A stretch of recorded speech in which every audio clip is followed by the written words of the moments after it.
Dear students, JEE main के session 1 के बाद आप जो फील कर रहे हैं उसको साइकोलॉजी में एकेडमिक बर्नआउट या फिर फियर ऑफ फेलियर कहा जाता है। आपको भले ही ये लग रहा हो कि सब कुछ खत्म हो गया है, पर सच्चाई ये है कि सेशन 1 आपका ट्रायल रन था। असली तैयारी अभी जो हमें करनी है वो अभी हम आगे के सेशन के लिए करेंगे।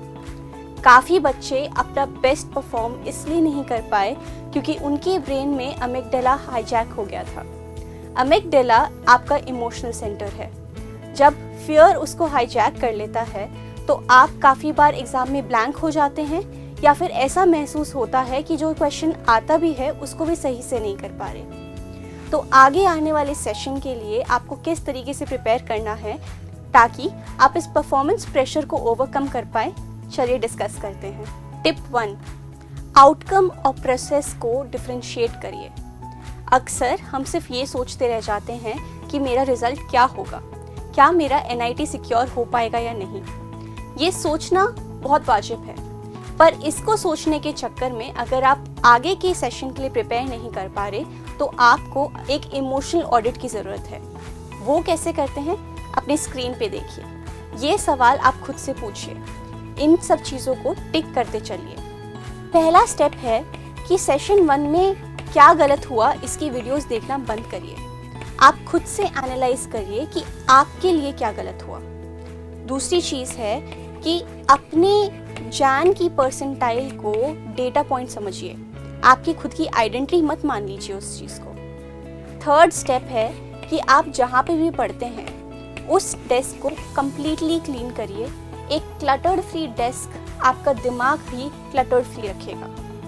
एंड बहुत इम्पॉर्टेंट है कि आप अपने दिमाग को प्रोसेस ओरिएंटेड बनाइए। अगले 60 दिन तक आपका मकसद रिजल्ट नहीं बल्कि सिर्फ डेली टारगेट्स होना चाहिए।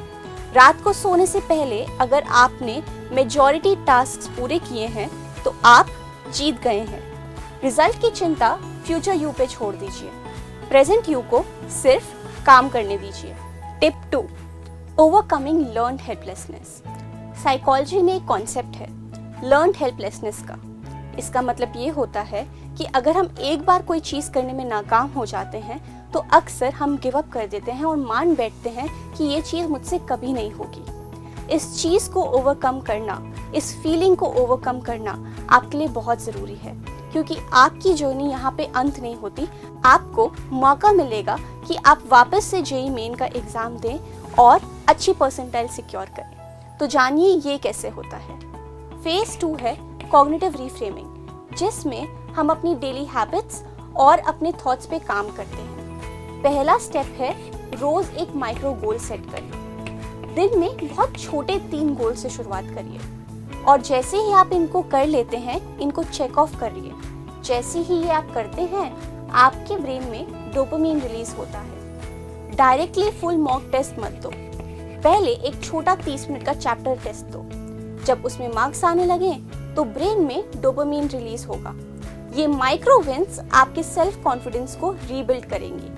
आपको अपने दिमाग को दोबारा ये यकीन दिलाना होगा कि आई कैन सॉल्व क्वेश्चंस।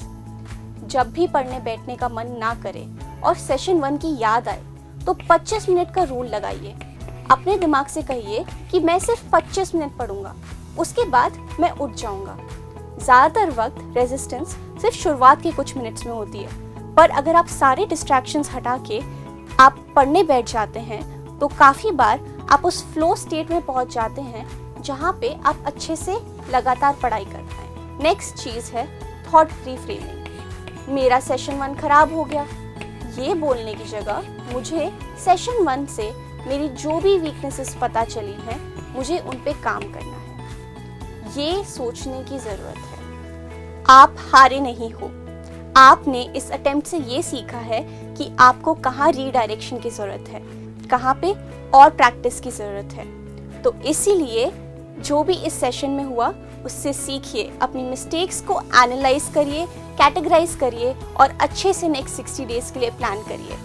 आप हारे नहीं हैं, ये तो बस शुरुआत है। अपने जोश को वापस जगाइए। समय है उठ के वापस से बुलंद होके अपनी प्रेपरेशन करने का। All the best dear students, you have got this.